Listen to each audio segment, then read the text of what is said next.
Hi everyone, welcome to the Den of Knowledge. Today, let's discuss about Chat Generative Pre-trained Transformer, which is also known as Chat GPT. What is Chat GPT? It is an artificial intelligence, a free online tool trained on millions of pages of writing from all corners of the internet to understand and respond to text-based queries. Elon Musk was one of the original founder of the company that launched ChatGPT, but left in 2018 after disagreement with the management. The current CEO of ChatGPT is Sam Altman. ChatGPT was launched as a prototype to the public on November 30, 2022.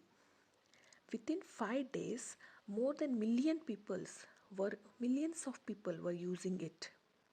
By comparison, it took Netflix 3.5 years to get that many people on board. Facebook didn't even crack its first million people for 10 months, and Spotify went for 5 months before it reached that many millions up to mark. ChatGPT was trained in writing that already exists on the internet up to the year 2021.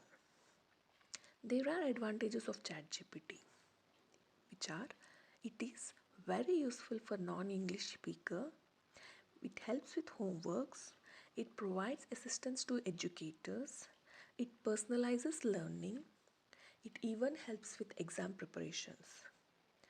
There are quite few drawbacks in ChatGPT because it parrots back existing content, as we all know by now that not everything you read on the internet is true, right? One more biggest concern is that it's making people more dumb. ChatGPT will make this worse by making it easier for people not even to think. Thank you.